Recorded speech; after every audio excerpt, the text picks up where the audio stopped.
Well, Britain isn't, of course, the only country to have a hole where it ought to have a budget. Preeminently, there is the world's one remaining superpower. The military, which enables America to bestride the world like a colossus, faces huge cuts in its budget, which, if extended, the US Defense Secretary says, could turn the country into a paper tiger.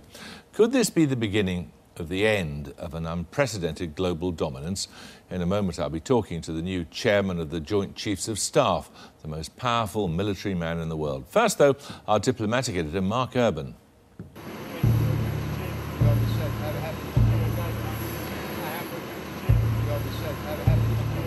It's an unenviable job, tackling wars while a country takes an axe to its military budget.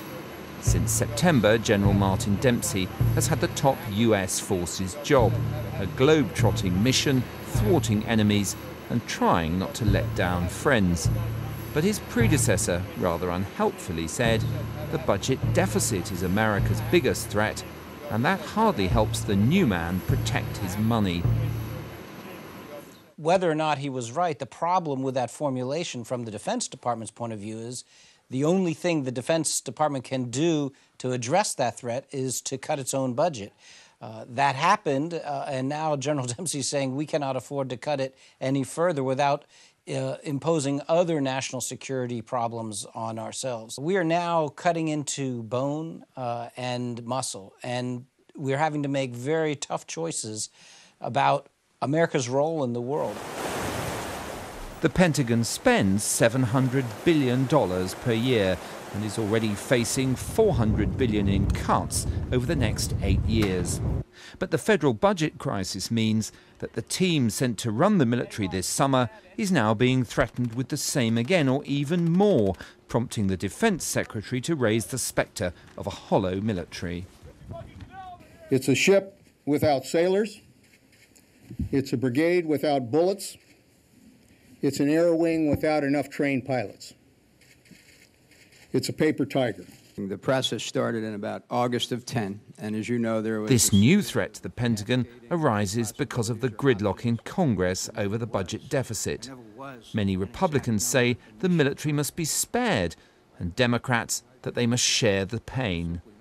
But the point is that the consensus that funded President Bush's wars has gone, and threats to defense spending are now part of the negotiating process. We have a good chance of actually getting the big package, big deficit reduction in 2012 for three reasons, really. First, the knives that I mentioned that were over our heads, the Bush tax cuts expire in 2013. Sequestration goes into effect in 2013. Now that seems a year and a month away. But as we get closer and closer and closer, the pressure on both parties to come together in the middle, provided we don't remove one of those knives, like taking defense off the table, is going to be stronger and stronger. So if the budgetary pressures are intense, what about their consequences in the wider world? In Iraq, the imminent final US withdrawal has been blamed in part by some critics on a desire to trade security for money. Meanwhile, in Afghanistan and Pakistan, plans to accelerate the drawdown there have increased tensions with local politicians who are playing to anti-American public opinion. And when there is a mistake on the scale of Saturday's bombing of a Pakistani border post, killing 24 of their soldiers, the damage to US interests is even greater. Not only I, the whole nation condemns it. Whatever has happened, we never expected that it would happen from Eloise. While Pakistan has cut NATO supplies and cooperation before, and then quietly reversed the decision, some in the Pentagon are coming to the conclusion that they and President Karzai's government want to make America's exit as undignified as possible. The US remains the world's most militarily powerful nation by a long margin. The financial crisis and cuts, though, create dangers that a country like Iran might overestimate US weakness or reluctance to intervene. The hallmark of the last 20 years has been U.S. military capacity to project sizable military force anywhere in the globe. And if we implement the cuts that are being contemplated, then that capacity would be put in jeopardy. That has a profound effect on American grand strategy. We wouldn't be able to afford the grand strategy that we've had for the last 2 decades. The US remains the world's most militarily powerful nation by a long margin.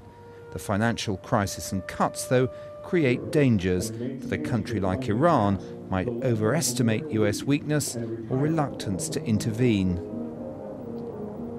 The Pentagon's top serviceman took command at a time of flux. The scale of the cuts that will emerge from congressional budget negotiations isn't yet clear. But the salient thing is that the post-9/11 consensus about funding the military is over, and America's politicians are no longer in step. Well, I spoke to General Martin Dempsey, chairman of the Joint Chiefs of Staff down at the Ministry of Defence here in London earlier this evening. General, what's it been like to take over the military at a time when it's in decline? I'm not in decline. We're not in decline. I mean, you know, it's funny that... Well, how big was the army when you joined it? Yeah. It's a lot smaller now than it was. Yeah, but, the incline or decline is not a function of size. It's a function of capability. And I'd suggest to you that over the last 10 years, we've learned a lot. We've adapted our formations. You know, we tend to face adversaries who don't mass against us. They decentralize. So we've had to become a network to defeat a network. So when people like your predecessor or the Defence Secretary say that the security of your country is imperiled by budget cuts, they're wrong? They are correct, but what they've also said is that this initial budget cut of $450 billion plus, they've used the phrase hard but manageable, even before I became the chairman. And I agree with that characterization. But anything more is not manageable.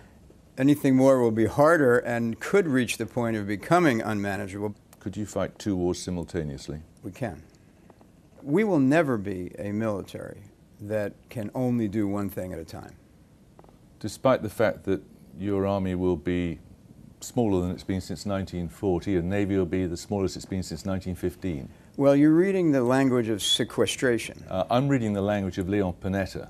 Yeah, but he's reacting to whether this sequester mechanism would kick in and that we would have to find another $550 billion over 10 years. Can we talk about Pakistan? Sure. For how long could your mission continue in Afghanistan if the Pakistanis stick with their decision to shut the supply routes through their country?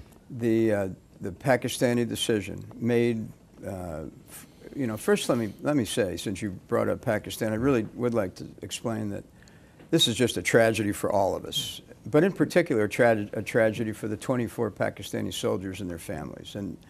And so my immediate reaction was to pick up the phone and talk to General Kiani, a man who I've known for 20 years. But this will make it very difficult, but we will find a way to sustain our effort in Afghanistan, even if the Pakistanis make the unfortunate decision to close those locks.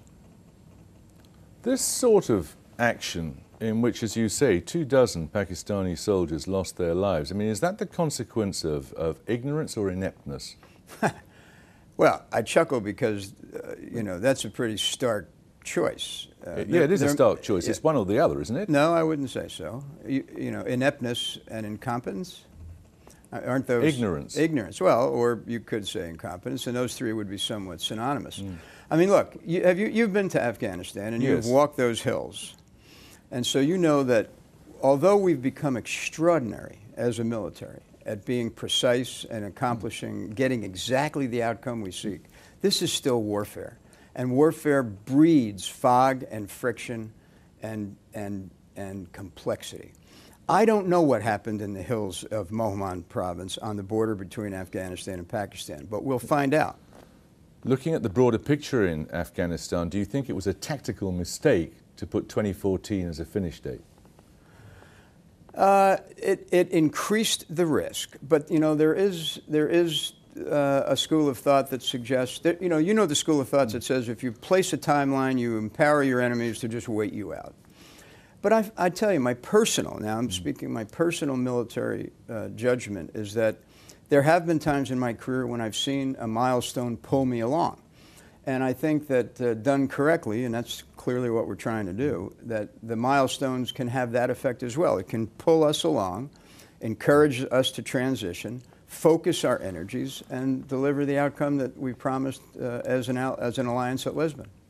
The Taliban's not going to be defeated by 2014, is it? I think they can be defeated. You know, militarily, the word defeat means that you render the enemy incapable of imposing itself. In this case, we would say overthrowing the constitutionally elected government of Pakistan, of Afghanistan. They'll never be destroyed. That's another doctrinal term which means they go away. The Taliban are a part of the fabric of that part of the world, and they'll have to be dealt with. So they'll still be there in 2014? Sure, but those that are reconcilable could be reconciled. Those that are not will still be the enemies of the Afghan state and will be in support of the Afghans to deal with them. Can we just ask briefly now about Iran? If Iran were to have deployable nuclear weapons, how serious a matter would that be? Well, as you know, we've stated that we will not allow Iran to become a nuclear power. And if you were tasked with destroying any nuclear capability that Iran might possess or be on the brink of possessing, could you do it? I will not speak about our capabilities, but I will tell you our current, as you know, our current approach is one of economics and diplomacy, but we've not, as we've consciously, of course, stated that we won't take any military options off the table either. Implicit in that is the belief that you could do it if you had to. As we are asked what options we can provide to our authorities, we, of course, lay those out both in terms of their capability and the risk associated with them. And I'm not prepared to talk about that publicly. General, thank you. You're welcome.